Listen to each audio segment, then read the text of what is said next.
Ардактуу замандаштар, жаңы саатка аттанабыз. Албетте, жаңыдан биздин катарга кошулгандар болсо айта кетелик, кутман күнүңүздөр менен. Сиздер Ош Бирин телеканалында таң нөл телебөрүсүндө албетте биз бүгүнкү дагы биздин темабызды эсиңизге сала кетсек, Кыргызстанда дипломат кызматкерлердин күнү. Ушул багытта да биз атайын коноктор азиздерди чакырабыз. Аны эмес аларды тааныштырып, биз маекти баштай берсек.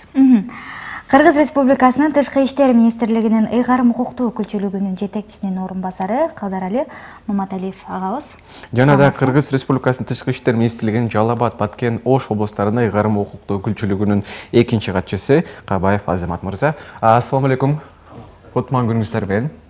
Алгач эле биз ушул жалпы биздин эмгек жамаатыбыздын атынан жана ошондой эле Айсел кесиптешим экөөбүз атынан бүгүнкү сиздердин кесиптик майрамыңыздар менен куттап кетүүгө уруксат этиңиздер. Студияга кош келипсиздер. Бөлүшсөңүздөр сиздер менен бүгүнкү ушу жалпы эле негизи дипломаттардын, алардын ишмердүүлүгү жана дагы алардын азыр 21-чи кылымда орду кандай элет болду экен, ошол тууралуу дагы кеп кыла кетебиз. Калдарали мырза, мен алгачкы эле суроом сизге болсун. Ушул азыркы республиканын дипломаттык кызмат тарыхын Совет мезгилинде таандыктап айтып келишет да. Негизи эле тарыхына кайрылып кетиңизчи. Саламатсыңарбы, урматтуу телекөрүүчүлөр. Эгер уруксат берсеңиздер, мен бүгүнкү дипломаттык кызматкерлердин майрамы менен өзүмдүн кесиптештериме жалпы эле Кыргыз Республикасынын дипломаттарын бүгүнкү майрам менен куттап кетким келет. Эми Тышкы иштер министрлигинин тарыхына токтоло турган болсок, бул Союз маалында, СССР маалында 1944-жылы өзү уюшулган ар бир союздук республикаларга ошол убакта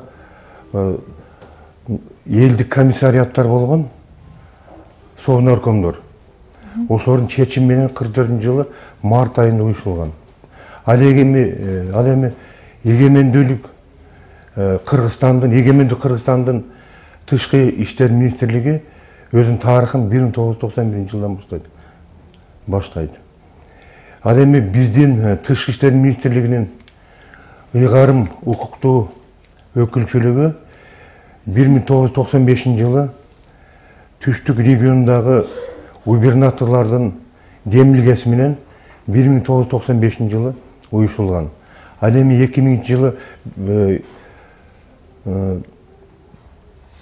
ыйгарым укуктуу өкүлчүлүк деп аталып, 95-жылдан бери тарыхы башталган.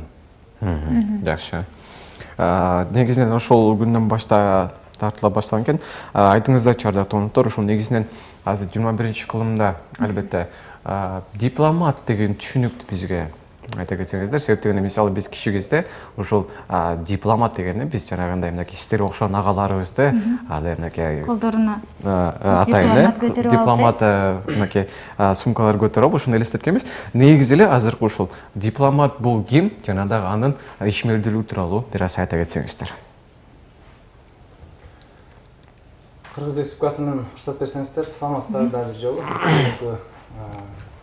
Кыргыз мамлекетиндеги дипломаттардын күнүнөн дагы бир жолу куттуктайм. Калдаралы апайдын айткан сөзүнө кошуламын. Негизинен кыскача айта кетсек, дипломат бул кыргызчага отургондо элчи деп айтылат. Эми элчи негизи тарыхы өтө бай. Бул ар ким ар кандай түшүнүшү мүмкүн, бирок сөздүн жупуну сөз менен алганда бул элдин эки мамлекеттердин ортосунда бул элчи бул өзүнчө бир көпүрө деп айтылса болот. Башкача айтканда байланышып турган атайын адам. Бул адам жупуну сөз менен дагы бир жолу айта кетсем, мурдадан бери айта кетет, элчиге өлүм жок дейт. Элчи ар кайсы доорлордо, ар кайсы кылымдарда өзүнүн мамлекетинин кызыкчылыктарын сактоо үчүн башка мамлекеттерге жиберилип, эң негизги адам катары жиберилип, ал жакта атайын каттарды берип, өзүнүн мамлекетинин кызыкчылыктарын коргоп, башка мамлекеттин падышаларынын алдында расмий чыгып сүйлөп турган. Сөздүн кыскасы. Эми тамашалай кетсек, азыркы доордо технологиялар өнүккөн, интернет, WhatsApp дегендей дагы интернеттин көптөгөн социалдык тармактары пайда болду. Азыркы доордо дагы элчилердин орду чоң болуп кала берет. Себеби Кыргыз Республикасынын, Кыргыз мамлекетинин улуттук кызыкчылыктарын сактоодо башка мамлекетке барып, ал жерде ал мамлекет менен алаканы жакшыртпастан, андан сырткарыда ошол мамлекетте ар кандай шарттар менен, ар кандай жагдайларда жүргөн Кыргыз Республикасынын жарандарынын укуктарын сактоого негизги максаттар белгиленген да. Ошондуктан элчинин орду мааниси чоң деп эсептелинет. 21 кылымда түшүндүргөндөй эле. Негизинен айта кетсеңиз да тоноктор ушул көбүрөөк эсен мынакей мындан сырткарыдагы мындай башкача заманбап тил менен айтсак, дипломаттардын функциялары ал негизинен ушул башка өлкөдө болгондуктан ар бир өлкөнүн мисалы өзүнүн мынакей чет өлкө жүргөн алардын жарандарынын укуктарын коргоп, аларга жардам берип, жана дагы ошол жактагы ал өкүлчүлүк мисалы кайсы бир мамлекеттин өкүлчүлүгүнө мынакей ошол жакта кандай десек, ошол жакта туруп жардам берип сөзсүз түрдө. Айтыңыздарчы, көбүрөөк эсен ушул мынакей биздин мен кызыгып сурагым келип турат. Чет өлкөдөгү биздин жарандар ушул элчилердин мынакей жардамына канчалык түрдө муктаж? Биздин Кыргыз Республикасынын дүйнө жүзү боюнча 37 элчилик бар. Элчилиги бар. Анан элчиликтин ичинен да бөлүнүп кетет. Ал жерде элчилик деп айтылат, башкы консулдук деп айтылат, вице консулдук деп айтылат. Кыргыз Республикасынын атайын туруктуу өкүлчүлүктөрү бар. Мунун баардыгын кошо келгенде жалпысын алганда 37 мекеме иштейт дүйнө жүзү боюнча. Бул албетте биздин мамлекеттин финансылык жагдайына, капчыгына жараша болот. Бул биринчиси. Экинчиси, биздин элчиликтерге муктаждыктарды айта кетсек, көптөгөн дүйнөнүн көптөгөн мамлекеттеринде азыркы учурда жер котору деп коет, кыргызчасы, орусчасы миграция деп коет. Ошол миграция күчү алып, бул байыртадан эле байыркы эле термин болуп эсептелинет. Ошондуктан биздин жарандар үй бүлөлүк шартта же болбосо бир экономикалык атайын жагдайлар боюнча башка мамлекетке барып өзүнүн ордун таап, турмуш куруп турмушун улантып келе жатышат. Ошол мамлекетте жүргөндө биздин жарандар ар кандай жагдайларга туш келиши мүмкүн. Мисалы үчүн биринчи эле айта кетсем, ошол чет өлкөдө жашап жаткан кыргыз жарандарынын паспортунун мөөнөтү бүтүп калса, ошол чет өлкөдөн эле туруктуу жашаган Кыргыз Республикасынын жарандары ал жактан паспортун алмаштырса болот. Башкача айтканда Кыргыз Республикасына келип отурбастан эле. Жана ар кандай өзүнө тиешелүү өздүк документтерин Кыргыз Республикасы аркылуу элчилик аркылуу Кыргыз Республикасынан суратып алуу, истребование документов деп коет. Же болбосо ал жакта жүрүп никеге турса, баш кошсо, ал жерден нике куәлүгүн ошол биздин консулдук кызматкерлер ошол жерден бере алат. Болчу уул кыздары төрөлүшү мүмкүн, бала төрөлүшү мүмкүн, ал жактан туулгандыгы тууралуу куәлүк алышы мүмкүн. Ошондой эле бизде дагы мамлекеттик деңгээлде кызматтар бар. Андан сырткары ал жакта чет өлкөдө жүргөндө ар кандай жагдайларга дал келген, туш болгон биз кыргыз жарандары, мисалы үчүн административдик жоопкерчиликке тартылып, же болбосо кылмыш жоопкерчиликке тартылган дагы жарандарыбыз бар. Ошолор менен дагы иштешебиз. Ал мамлекетте алардын кызыкчылыктарын, алар кармоодо, атайын кармоодо турганда алардын кызыкчылыктарын сактоо, коргоо, аларды кандай жагдайда кармап жатышат, мыйзамдуу кармалдыбы, мыйзамсызбы, анан алардын кармалып жаткан жайлары кандай шартта, ден соолугу кандай, ошол баардыгын биздин негизги милдеттерге кирет. Ошондуктан мунун баардыгын айта кетсек, бул биз Кыргыз мамлекетинин жарандарынын гана багытына айтылды. Бул бир комплекстүү деп койсок, экинчи комплекси бул ошол барган мамлекет менен өз ара Кыргыз Республикасынын ортосундагы соода экономикалык, маданий, гуманитардык байланыштар түзүүгө багытталган. Ал боюнча аябай чоң ишмерчемдер түзүлүп, ошол мамлекет менен чоң иш-чаралар уюштурулат. Мисалы үчүн Кыргыз Республикасынын маданий күндөрү ошол чет өлкөдө өтүшү мүмкүн. Ал чет өлкөдө ал чет мамлекетинин маданий күндөрү Кыргыз Республикасына өтүшү мүмкүн. Мунун баардыгы элдик дипломатияга байланышкан болот. Себеби элдердин ортосунда достук мамилелер түзүүдө бул эң биринчи биздин милдет. Ошол эгерде элдин ортосунда достук мамилеси түзүлгөн болсо, мамлекеттердин ортосунда достук мамилеси чыңдалат. Анан айтып өттүңүз да, ошол элчиликтагы бир нече түргө бөлүнүп кетет депчи, бөлүктөргө бөлүнүп кетет деңиз, консулдук, кичи консулдук деп. Ал эми алардын кызматы кандай болуп калат? Ошондо ар биринин өзүнчө бөлөк функциялары болуп калабы, балким элдер менен байланышып, алар дагы бизге келип көптөгөн иш-чараларды өткөзүп кетет дедиңиз го. Алар менен жумуш алып баргандардын функциясы башка, ошол туурасында кеңири маалымат айтып өтсөңүз. Мен жооп берип койсом болобу буга? Келиңиз. Өзү негизги максаты, негизги иши өзү бир болот. Мисалы, элчилик бул Россия Федерациясына ала турган болсок, элчилик Москвада жайланса, ал эми генералдык консулдук Екатеринбургда, вице консулдук бул Новосибирскте жайланышкан. Ошондой эле Россия Федерациясы чоң болгондуктан, биздин жарандар аябай бул мамлекетке көп баргандыктан, биздин жарандар көп болгондуктан канцелярия ачылган. Бул жагы Владивостоктон баштап Красноярск жана ошондой эле Санкт-Петербург, ушул шаарларда ар биринде бирден дипломат отуруп, биздин жарандардын кызыкчылыгын коргоп, ушуларга кызмат кылып көрсөтүп келет. А негизги максаты бул бир, эми элчилик бул чоң бир элчи отурган, элчи кызмат кылган биздин дипломатиялык мекеме болот. Ал эми ошондой эле генералдык консулдук ошондой эле кызматты аткарат.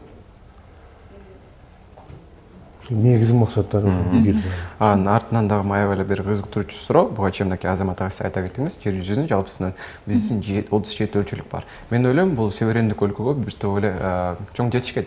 Себеп дегенде бир топ өлкөлөр бул жетишке мынакей ушундай элчиликке да жетпеген канча өлкөлөр бар болсо керек. Ошондон улам дагы бир суроо айтыңызчы. Дүйнөлүк аренада, ушу дипломатиялык аренада Кыргызстандын орду канчалык деңгээлде? Айталы, мисалы, кандайдыр бир ошол дипломатиялык түргө жооп бериш үчүн Бириккен Улуттар Уюмунун кандай бир стандарттарына балким жооп бериш керек. Ошол тууралуу да айта кетсеңиз, себеп дегенде балким жарандар ушу биздин көбүрөөк эсен биз мынакей ишенимдүү түрдө айтылат экенбиз, биздин чет өлкөгө чыкканда биздин элчиликтер мынакей бизге ишенимдүү түрдө колдоо көрсөтүп, жана дагы жардам бере алат деп. Рахмат, сурооңуз аябай жакшы болду. Негизинен биздин Кыргыз Республикасы өзүнүн эгемендүүлүгүнө жетишкенден күндөн баштап эле тарта эле биз дүйнөлүк коомчулук менен таанышып келебиз өз алдынча. Анан бул Бириккен Улуттар Уюму негизи 92-жылы эле биздин мамлекеттүүлүгүбүздү таанып, ошол жерде биздин атайын өкүлчүлүктөрүбүз ачылып, ал жерде азыр туруктуу Бириккен Улуттар Уюмундагы Кыргыз Республикасынын туруктуу өкүлчүлүгү иштеп келет. Ал жерде биздин өзүбүздүн канцеляриябыз бар. Ал жерде Кыргыз Республикасынын улуттук кызыкчылыктарын сактоого максатталган атайын иш алып барылат. Мисалы үчүн дүйнөдө 200ден ашуун мамлекет болсо, так айтканда 201 мамлекет болсо, ал жерде Кыргыз Республикасы да өз деңгээлинде жигердүү иш алып барат деп эсептеймин. Себеби биз эгемендүүлүктү алгандан бери көптөгөн эл аралык конвенцияларга, көптөгөн пакттарга кол коюлуп, мамлекеттер аралык дүйнөлүк масштабтагы кагаз, мындай иш кагаздарын жүргүзүп келебиз. Анын ичинде Кыргыз Республикасынын соода тармагы боюнча, экономикалык тармагы боюнча, маданият боюнча, алыс барбасак, мына биздин Кыргыз Республикасындагы тарыхый этнографиялык комплекстер боюнча да иш алып барылат. Мисалы, ЮНЕСКОда ООНдун өзүңүздөр билгендей 30дан ашык агенттиктери бар. Алар бир эле Бириккен Улуттар Уюму деп айтуу мунан көптөгөн тармактары бар. Ар бир тармактары боюнча иш алып барылат. Анан биздин азыркы учурдагы, азыркы таптагы деңгээлибиз бийик деп эсептейм. Себеби акыркы мына ошо 25 жылдан бери көптөгөн иштер жүргүзүлдү. Анын ичинде көптөгөн адамдардын, кыргыз элчилеринин эмгеги чоң деп эсептейм, эбегейсиз. Себеби Кыргыз Республикасынын дүйнөлүк аренада таанытууга алардын салымы чоң болду. Өзүңүздөр билгендей, Кыргыз Республикасында биздин эгемендүүлүгүбүздү мындайча айтканда Орто Азия мамлекеттик чөлкөмүндө демократиянын аралы деп эсептелинет. Себеби бизде алгылыктуу иштер, адам укугун сактоо боюнча ошо багытталган алгылыктуу иштер алып барылып жатат. Түшүнүктүү. Анан жогоруда ошол кайсыл өлкөдө болбосун ошол жакта туруп эле жарандык паспортун алмаштырып алса, неке куәлигин алса, балдарга куәлик алса болот деп айттыңыз да. Бирок биздин элибиздин арасында бул маалымат кеңири тараган эмес. Алар кайсыл жакка кайрылууну, анан дагы кандай документтерди алып барууну билбейт. Ошол туурасында дагы кененирээк маалымат айтып өтсөңүз. Эми бул маселе боюнча мен өзү 2,5 жыл Өзбекстан Республикасында иштеп келдим. Консул болуп, андан кийин Котордук Новосибирск шаарында иштедим, вице консул болуп. Өзү кеткен биздин чет мамлекетте чыккан жаран бардыгы эле өзү билишет. Өзүнүн укугун колдон келишинче биз бул жерде дагы ал жака чыкканда дагы мисалы ошо консулдук өзүнүн ишмердигин жүргүзүп келет. Булар боюнча дайым консультация берип, мүмкүн болушунча ошол биздин жарандарды колдоп келет. Биз мисалы өздөрүнүн сайттары болот, ар бир элчиликтин, ар бир консулдуктун сайттары болот. Андан тышкары биз мынакей 1-2 жылдан бери ОБСЕ Европалык коопсуздук комитет боюнча ОБСЕ менен биргеликте көп мондай китепчелер чыгарып, ошо чет мамлекетте чыккан жарандарга берип, өздөрүнүн укугу боюнча ошол жерде кеңири таанытылып жазылган ошол жерде. Жакшы, рахмат. Жана дагы буга чейин мен жалпы эле биздин сервиштерде маалым болуш керек. Бул ушундай биздин эки элдин достугу, эки кошулануш өлкөлөрдүн мынакей алдыга карай таштаган кадамдары. Өзүңүз билгендей ушул эң башкысы айта кетели, биз мынакей тынч жана дагы азыр 21-кылымда заманбап мынакей дипломатиялык түрдө маселелерди чечип алдык. Буга чейин өзүңүздөр билгендей эле көп жылдан бери чечилбей келе жаткан ошол мынакей чек ара маселеси бир топ алдыга кадам таштады. Канча чек ара мынакей маселелер чечилди. Айтыңыздарчы, ушуга дагы дипломатиялык түрдө чечилсе биз ойлойбуз. Демек, бул бир топ эле биздин саясий, экономикалык алдыга карай жылыш. Айтыңыздарчы, ушундай маселелер чечүүгө негизинен канча убакыт алып калат жана дагы себептери дүйнөлүк аренада биз Кыргызстан өз укугубузду жана дагы өз мамлекетибиздин кызыкчылыгын коргоодо канча убакыт негизинен талап кылынат? Эмне аракет жасаш керек ошон үчүн? Рахмат. Бул боюнча эми убакыт менен өлчөй турган болсок, бул түшүнүк философиялык деп эсептеймин. Биринчиси, экинчиси бул Кыргыз Республикасы менен Өзбекстан Республикасынын ортосунда мамилелерди ала кетсек, туура акыркы ошо эгемендүүлүк алгандан бери мамилелерди өз алдынча түзүп келе жатабыз. Жанын арасында ар кандай тенденциялар болгон. Бирок акыркы ийгиликтерди айта кетсек, эки мамлекеттин ортосунда бир канча кадамдар алдыга ташталып, эки мамлекеттин президенттеринин учурашуусу болуп өттү. Биринчиси Өзбекстан Республикасынын президенти Бишкек шаарына келип, Кыргыз Республикасынын президенти менен жолукту. Экинчиси Кыргыз Республикасынын президенти Ташкент шаарына барып, Өзбекстан Республикасы менен жолукту. Булар расмий жолугушуулар болду. Ал расмий жолугушуулар аркалыгында эки тарапта тең 10дон ашык мамлекеттер ортосунда документтерге, келишимдерге, макулдашууларга кол коюлду.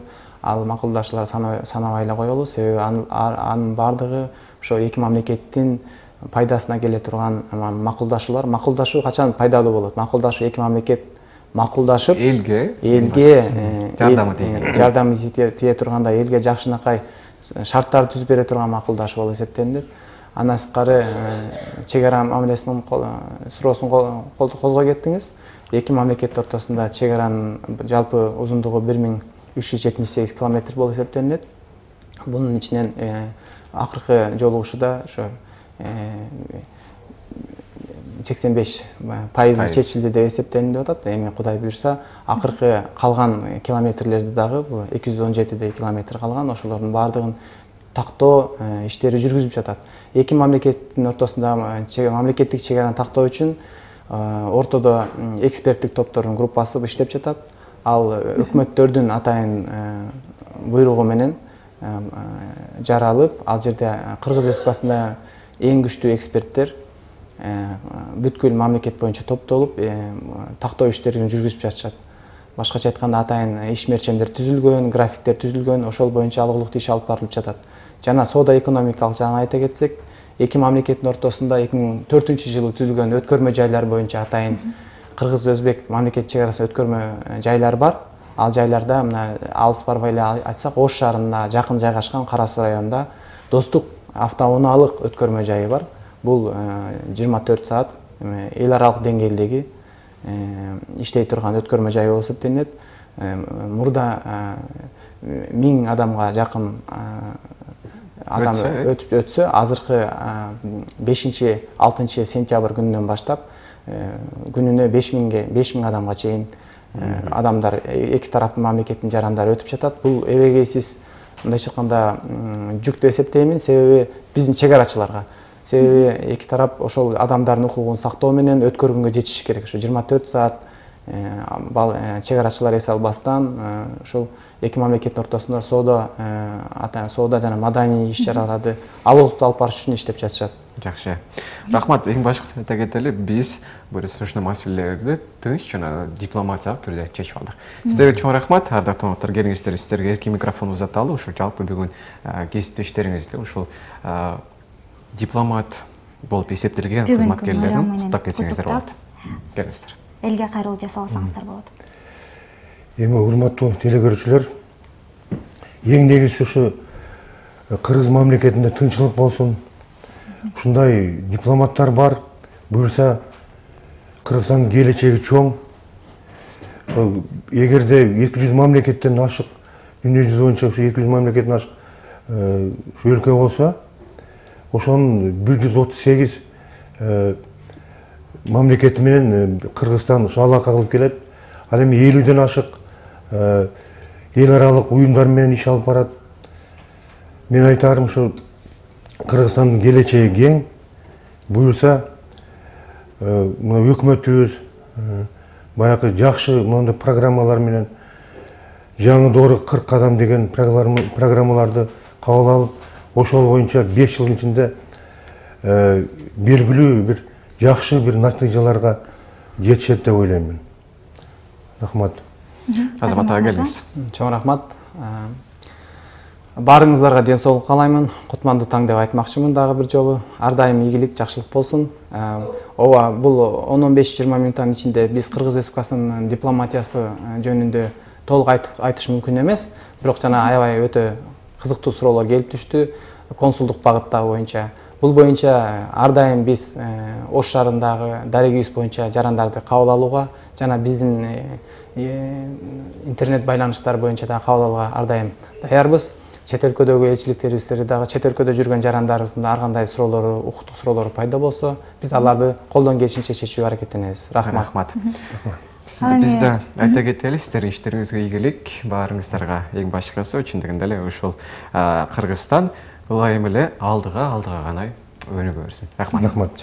Ардактуу замандаштар, эсиңиздерге сала кете турган болсок, бүгүн бизде конокто Кыргыз Республикасынын Тышкы иштер министрлигинин ыйгарым укуктуу өкүлчүлүгүнүн жетекчисинин орун басары Алдаралы Муматалиев агабыз жана да Кыргыз Республикасынын Тышкы иштер министрлигинин Жалал Абад, Баткен жана Ош областарынын ыйгарым укуктуу өкүлчүлүгүнүн экинчи катчысы Кабаев Азамат мырза болуп өттү. Эми биз болсо эфирибизди албетте алдыга карай улантабыз. Ардактуу телекөрүүчүлөр, буюрса саналуу мүнөттөрдөн кийин кайра деле жолугушабыз.